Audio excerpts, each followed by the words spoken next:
Opa, vamos lá então para a segunda aula de refração e de fundamentos de refração.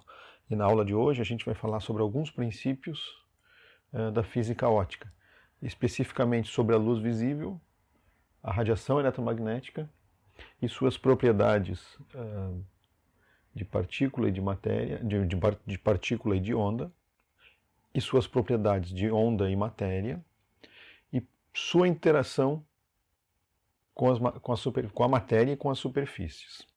Então vamos lá.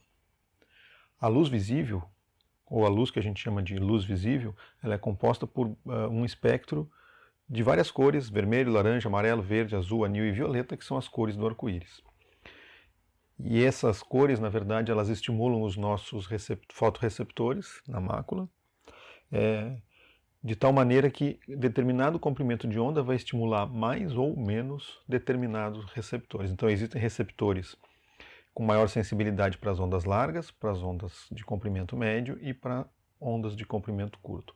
E conforme um fotorreceptor é mais estimulado ou menos estimulado, e a combinação de estímulos para esses três fotorreceptores vai permitir com que o nosso cérebro perceba esse estímulo como uma determinada cor. E aí a gente chama essa cor de vermelho, azul, amarelo, enfim. Comprimentos de onda da luz, além da região do infravermelho, não são percebidos pelo olho humano, e aquém do ultravioleta também não são percebidos pelo olho humano. O espectro de percepção varia de 380 a 720 nanômetros, e aí se a gente fizer um cálculo aritmético, uma média aritmética, nós vamos ter 555 nanômetros como o comprimento de onda médio do espectro percebido pelo olho humano da luz visível, que é uma fração da radiação eletromagnética, como a gente vai ver a seguir. Então a gente chama de luz visível, e as cores percebidas pelo olho, na verdade, são uma fração muito pequena de um espectro enorme de radiação eletromagnética. Então essa radiação ela pode ter comprimentos de onda muito grandes até comprimentos de onda muito pequenos. Então a gente tem desde ondas de rádio, ondas de micro-ondas, infravermelho, controle remoto, né? Luz visível, ultravioleta, raio-x, raio gama. Aqui falta nessa imagem aqui, mas falta mais ou menos aqui. Rádio, tem televisão, celular, está perto das ondas das micro-ondas, depois vem infravermelho e por aí vai. Essa radiação com elevado comprimento de onda, ela vai ter uma baixa frequência e um alto comprimento de onda, da ordem de, às vezes, até 1000 metros. E à medida que ela vai tendo um comprimento de onda menor, ela pode chegar do tamanho praticamente de um núcleo atômico. Quando o comprimento de onda dessa radiação eletromagnética está na faixa de 720 a 380 nanômetros, essa faixa do espectro é que é percebida pelo olho humano. Todas as demais faixas do espectro a gente não consegue ver. E isso é interessante, pelo menos para ilustrar, por exemplo, no consultório para os pacientes, que a mesma radiação do telefone celular é a radiação que a gente enxerga, só que o olho humano é uma antena que só capta nessa faixa do espectro. Então, quando a gente comenta esse tipo de informação para o paciente, gera uma percepção no consultório de que, nossa, que interessante, coisas interessantes que a gente pode divulgar de conhecimento que o paciente muitas vezes não sabe. Então vamos estudar, na verdade, a luz, mas vamos estudar a radiação eletromagnética, porque a luz que a gente enxerga é só uma faixa desse espectro maior, tá? E essa radiação eletromagnética, na verdade, ela pode ser estudada por seu comportamento de partícula ou por seu comportamento de onda. Ela apresenta uma dualidade onda-partícula. O estudo das propriedades de partícula é feito pela física quântica, e basicamente através de pulsos de energia, ou quantum, ou fótons. E o que é preciso entender aqui é o seguinte: os elétrons eles estão girando em torno do núcleo em órbitas mais ou menos organizadas. E quanto mais afastada a órbita do elétron, maior energia ela possui. Então, quando o elétron salta, ele pode saltar para uma órbita de maior energia ou de menor energia. E esses saltos de elétrons entre as órbitas envolve uma troca de energia. Quando o elétron recebe energia e ele absorve essa energia, ele salta para uma órbita mais afastada, mais elevada. Quando ele libera essa energia, ele vai para uma órbita de energia mais baixa. E emite essa radiação eletromagnética, essa energia, esse quantum, esse fóton, na forma de radiação eletromagnética. Então, quando o elétron muda de órbita, ele absorve ou libera energia eletromagnética. E isso explica a propriedade de emissão e absorção de radiação eletromagnética pela matéria. Por outro lado, a propagação da radiação eletromagnética no espaço ela é explicada pela física ondulatória. E é preciso entender a radiação eletromagnética como uma figura tridimensional, em que ela tem uma direção de propagação, por exemplo aqui no eixo X, mas ela é composta por dois campos elétrico e magnético perpendiculares entre si. Então, por exemplo, nós vamos ter o campo elétrico aqui no eixo Y e o campo magnético no eixo Z.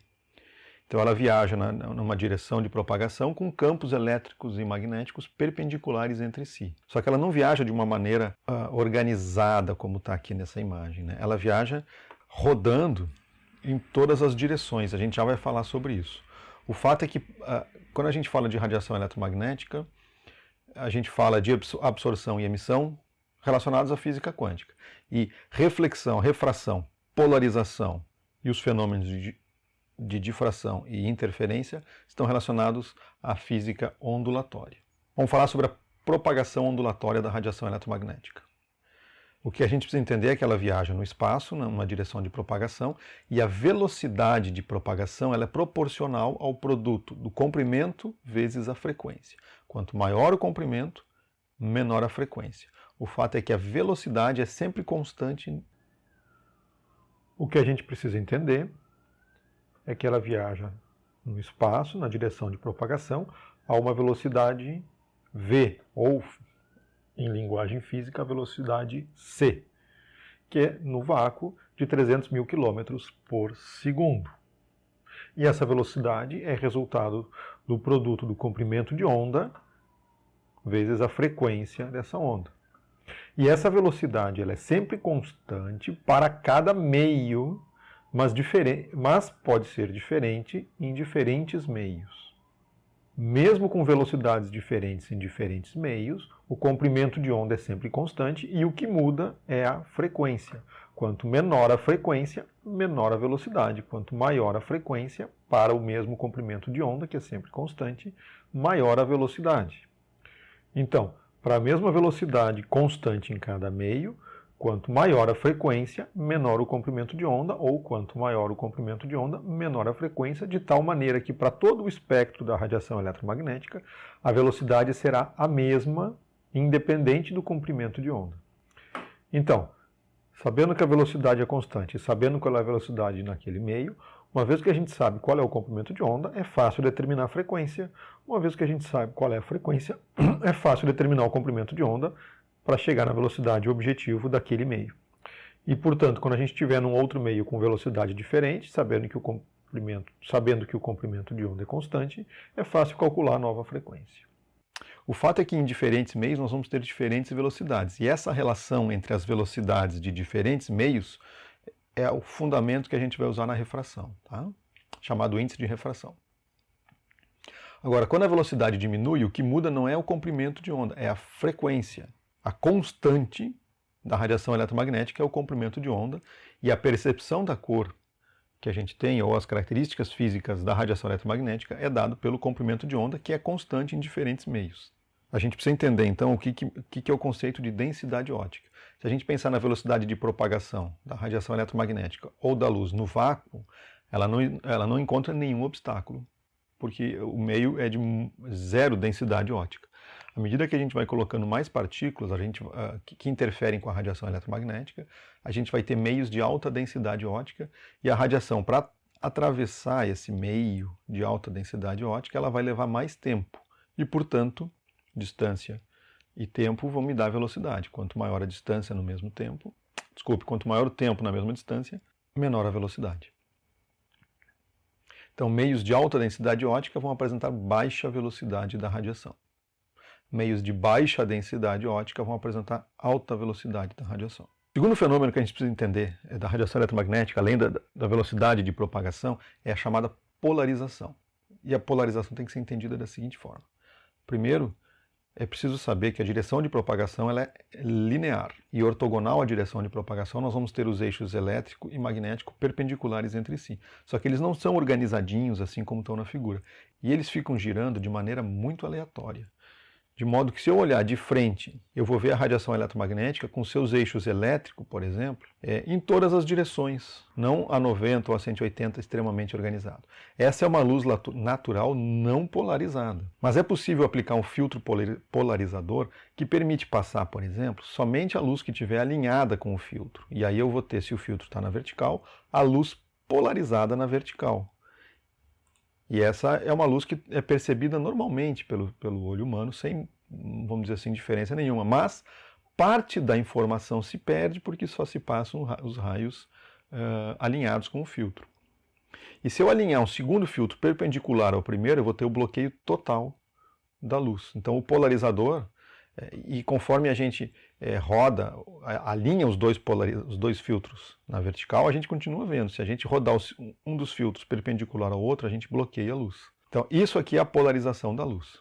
E essa aqui é uma polarização linear, que é uma polarização que acontece quando a luz é refletida em uma superfície, por exemplo, água no asfalto, por exemplo, reflexos de superfícies horizontais vão ter a luz polarizada na horizontal, né? E se a gente imaginar, aqui ela está na vertical, tá? Vindo de baixo para cima, por exemplo, a direção de propagação está subindo, e eu tenho aqui uma projeção em vermelho do campo elétrico e em verde do campo magnético. A imagem vista de quem está olhando de cima para baixo vai ser uma polarização linear, mas eu posso ter, por exemplo, uma polarização circular. E essa polarização circular ela pode ser no sentido horário ou anti-horário. Essa polarização circular é utilizada, por exemplo, nas telas de cinema, no cinema 3D. Essa aqui, a polarização linear é utilizada nos filtros das lentes solares, porque diminui o reflexo horizontal do efeito de água no asfalto, por exemplo. E a terceira polarização é a polarização elíptica, que a projeção dela vai formar uma elipse e não um círculo nem uma linha. Um outro fenômeno que acontece com a radiação eletromagnética, por causa do seu comportamento de onda, é a difração e interferência. Difração é um fenômeno que acontece quando uma onda encontra uma borda ou um obstáculo de dimensões próximas ao seu comprimento de onda e ela passa a contornar esse objeto ou essa borda. E aqui, quando o orifício é pequeno, ela contorna para os dois lados e ela se apresenta como se fosse um novo ponto de origem luminosa com radiação divergente. E quando essas radiações divergentes se cruzam ou se encontram entre si, elas vão formar franjas de máximo e mínimo contraste, e essa aqui, na verdade, é a interferência entre os raios, entre as ondas. Então, falando de difração, interferência e polarização, a gente está falando de propriedades da radiação eletromagnética, assim como absorção e emissão. Agora, a gente precisa entender essa radiação eletromagnética e como ela interage com a matéria. Então, quando a gente tem, por exemplo, a emissão, é mais simples de entender. A radiação ela é emitida quando o elétron salta de órbita. Agora, a absorção acontece quando a matéria não reflete a radiação, ela simplesmente absorve. E ela vai, claro, aumentar a energia dela. Então, esse é o fenômeno de absorção, que é uma interação da radiação com a matéria. Uma outra forma de interação da radiação com a matéria é a reflexão, que acontece quando a radiação ela bate numa superfície e ela é refletida. E ela pode ser especular ou difusa. Especular, não direta. A reflexão especular, ela se dá de tal forma organizada que a imagem percebida da reflexão, da radiação, ela é igual ou semelhante ou proporcional ao objeto que originou. Um espelho, por exemplo. E a reflexão difusa acontece de tal maneira que os raios não são organizados e não é possível perceber o padrão de iluminação ou da origem da radiação.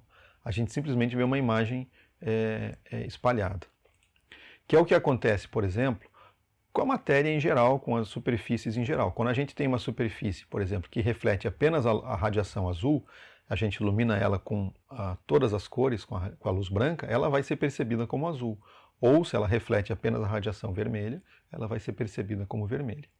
Um objeto que reflete todas as cores, ele vai ser percebido como branco, mas quando eu iluminar ele com vermelho, ele vai ser percebido como vermelho. Aqui no de cima, se eu iluminar esse objeto que é azul com vermelho, ele vai ser percebido como preto, ausência de radiação azul. E o objeto preto é aquele que não reflete nenhuma luz, ele absorve todas as radiações. Então, a absorção ela pode ser seletiva, de acordo com o comprimento de onda, e a gente percebe a luz refletida, tá? E conforme ela é refletida, estimula de diferentes maneiras os nossos receptores e a gente consegue interpretar isso como uma cor. A gente não tem o nosso olho não é um espectro fotômetro que percebe qual é o comprimento de onda. E sim, a gente tem os fotorreceptores estimulados e esse estímulo gera uma sensação cortical que a gente chama de cor.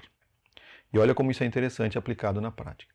Se a gente olhar essa imagem aqui, a gente tem uma espécie de cubo mágico, mas aqui a gente tem um quadradinho marrom e eu quero chamar a atenção para esse quadradinho laranja aqui embaixo e esse marrom médio aqui embaixo.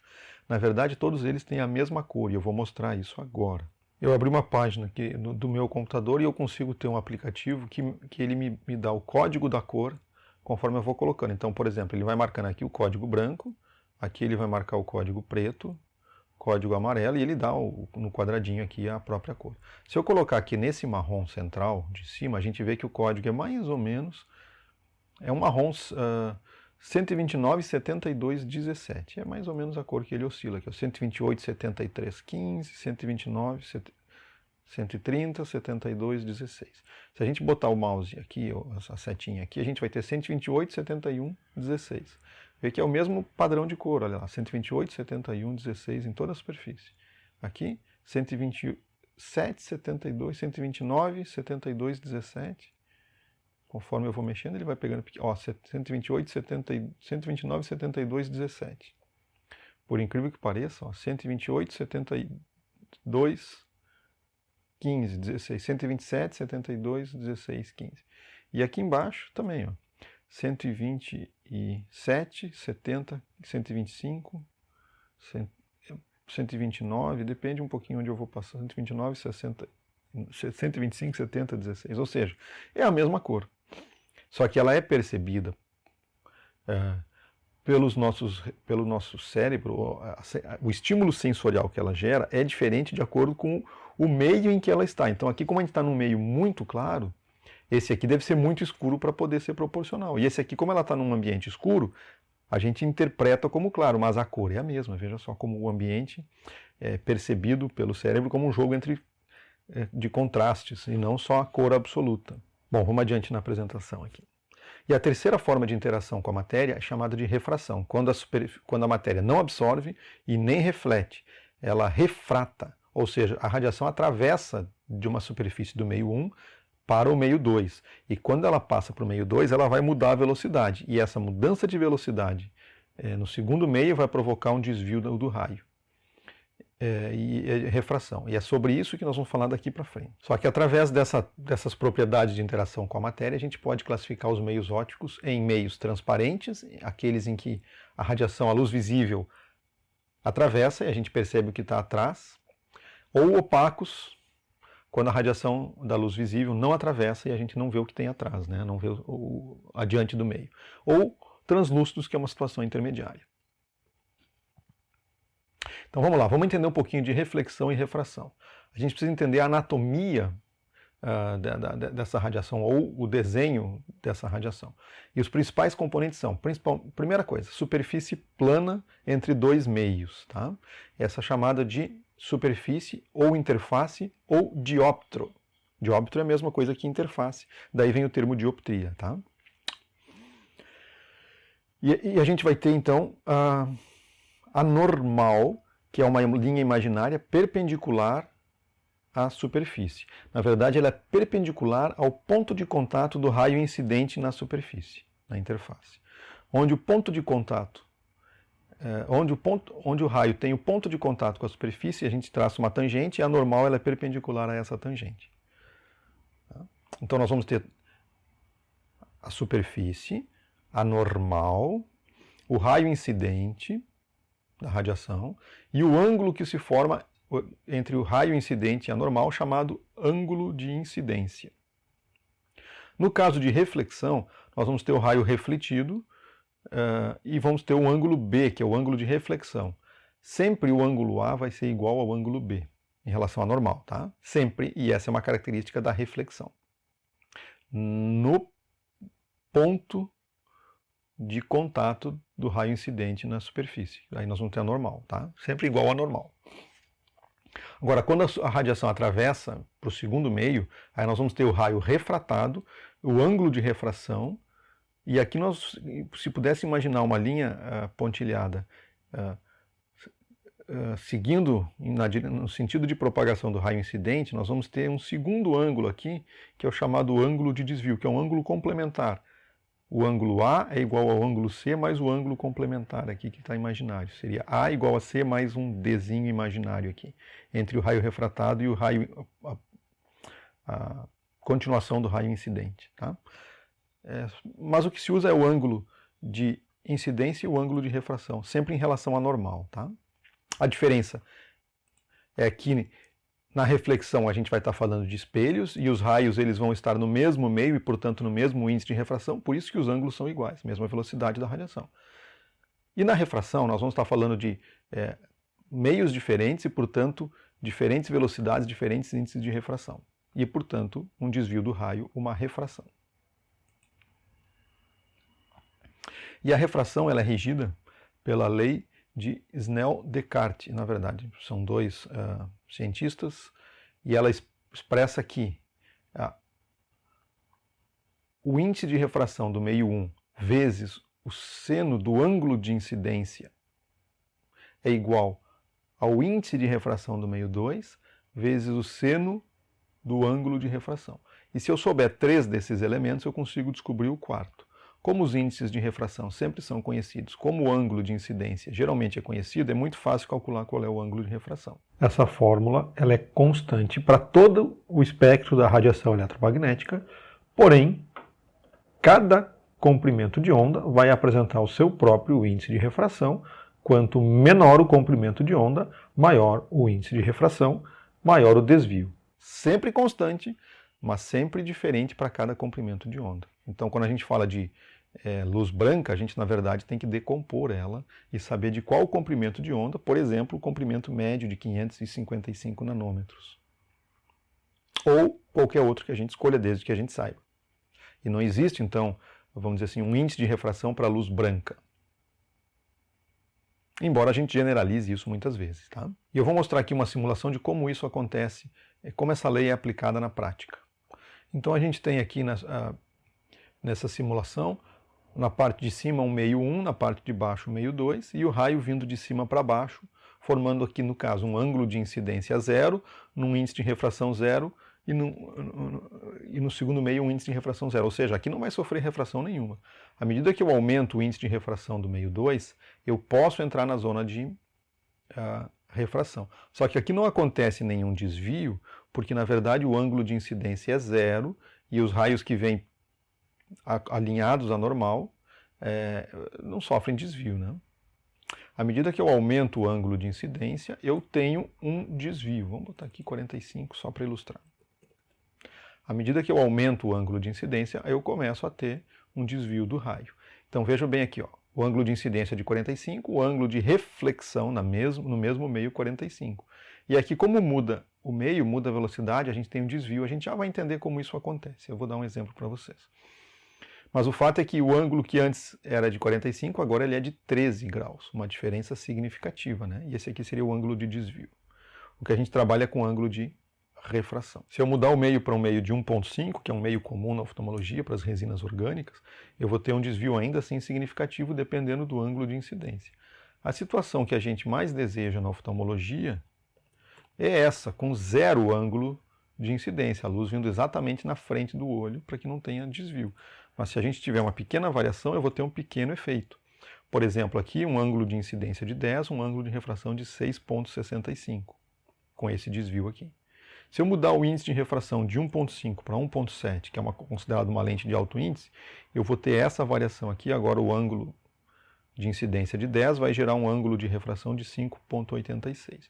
O que parece pouca diferença, na verdade, vai resultar aqui à esquerda com índice de 1,5, aqui à direita com índice de 1,7, numa diferença de aproximadamente 13%.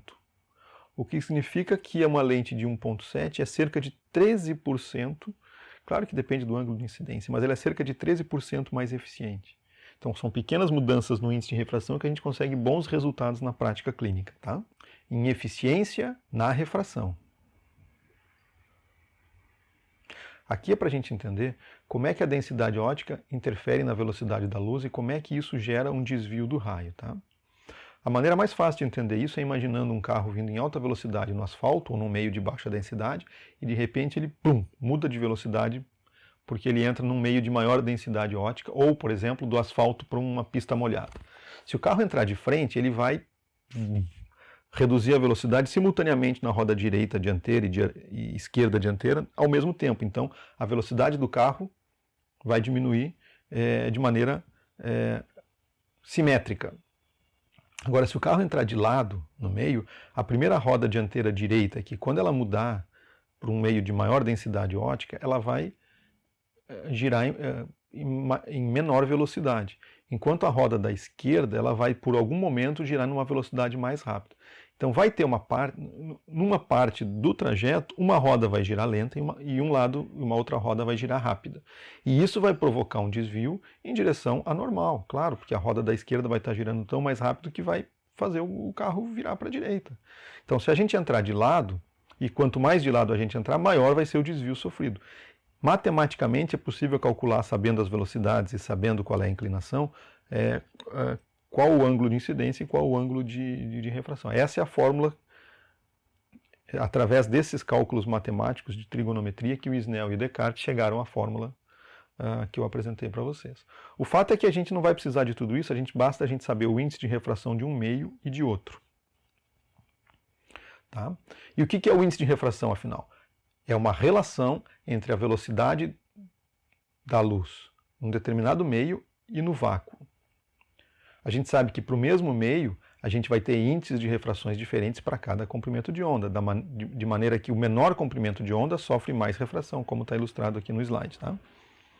Mas, para aquele comprimento de onda, para aquele meio, a gente vai ter sempre o mesmo índice de refração. Quanto maior a densidade, maior o índice de refração e menor a velocidade da luz naquele meio. Então a relação entre a velocidade da luz no vácuo e no ar é de 1, portanto a gente pode usar também o ar como sendo velocidade máxima, tá? Embora haja uma pequena diferença. Agora o índice de refração da água é de 1,33, ou seja, na água a luz viaja a 200 mil km por segundo, se a gente fosse colocar isso na fórmula. E no diamante, por curiosidade, é 2,42. O que nos importa aqui é que o índice de refração nos materiais utilizados na prática oftalmológica são esses. O feijão com arroz da oftalmologia, lentes orgânicas, tem um índice de refração de 1,499, 1,5. Essa é a refração, esse é o índice de refração 1,55. Esse é o índice de refração padrão ouro da oftalmologia contra a qual tudo vai ser comparado. Aí nós vamos ter o grupo das lentes de alto índice, aqui com o Stiles, que é um nome comercial, mas tem outros, tem 1,67, tem o NPU, e os índices de refração vão de 1,67 até 1,7, 1,74, existem algumas lentes que têm. Então são lentes que têm alta eficiência óptica, capacidade de fazer muita refração com pouco material. São lentes muito mais finas, muito mais estéticas, tá? É a grande vantagem do grupo das lentes de alto índice, qualidade e espessura fina. Existe um grupo intermediário de lentes, e aqui eu faço uma chamada para o Trivex e para o policarbonato, que são lentes que são tradicionalmente vendidas como sendo lentes de alto índice, embora não o sejam. E por que isso acontece? Porque tanto o Trivex como o policarbonato apresentam um material de altíssima resistência, praticamente inquebrável. E por isso conseguem ser manufaturadas lentes de espessura muito fina, mesmo com um índice de refração mais próximo do normal. E são comercialmente apresentadas como lentes de alto índice e não são. Então, se fosse chamado de um grupo de lentes finas, aí tudo bem, pode colocar o Trivex e o policarbonato. Agora, chamar Trivex e policarbonato de lentes de alto índice é um erro grosseiro. Tá? Além do Trivex que tem um índice de refração de 1,53, e do policarbonato, que tem um índice de refração de 1,586. A gente tem um grupo de resinas chamadas resinas light, Orma, Hiperlight, Miolite, são alguns nomes comerciais, com um índice de refração de 1,561. Então, essa talvez seja a página ou slide que vocês têm que memorizar. Esses são os números de hoje. Além do índice de refração, a gente sabe, uma outra situação importante, a gente sabe que cada comprimento de onda vai apresentar uma refração diferente. Então a gente vai ter distâncias focais diferentes para cada comprimento de onda. E isso vai gerar uma situação chamada de aberração cromática, em que a gente não consegue ter as bordas nítidas porque determinados comprimentos de onda estão fora do foco. E a gente tem como comprimento de onda médio a luz verde, e aí nós vamos ter um desvio de foco em algumas situações. E isso é compensado pelos fabricantes de lentes com filtros, e aí isso os fotógrafos usam bastante, mas os fabricantes de lentes oftálmicas também se beneficiam desse conhecimento, fazendo filtros cromáticos. Então nós vamos ter uma lente, por exemplo, acromática, em que ela vai compensar o desvio de refração de foco do azul e do vermelho, e outras variações, tá? E essa característica de diferentes focos para diferentes comprimentos de onda é uma característica do material da lente, e é compensada pelos filtros. Então entender como cada material apresenta a sua aberração cromática é uma situação importante, e isso é medido pelo valor AB. E o valor AB tem essa fórmula, não interessa muito na prática, só por curiosidade. São esses índices de refração nesses comprimentos de onda, aplicados dessa maneira, vai resultar num número que é uma medida de qual a dispersão cromática ou qual a aberração cromática de cada material. Quando a gente falar sobre os tipos de materiais, a gente vai especificar qual o valor de cada um, mas o fato é o seguinte, eles podem ser classificados em valores AB baixo, ou seja, alta dispersão cromática, ou seja, é ruim, valores AB médio e valores AB alto. O olho humano apresenta um valor de 43, ou seja, de 43 para cima não é percebido como diferente para o olho humano, não há vantagens em utilizar uma em relação à outra acima de 43. Abaixo de 43 a gente começa a ter percepção da dispersão cromática, o que gera um certo desconforto para pacientes com exigência visual maior. Então, dependendo do perfil do paciente, a gente pode sim restringir um determinado material baseado no valor AB, por exemplo.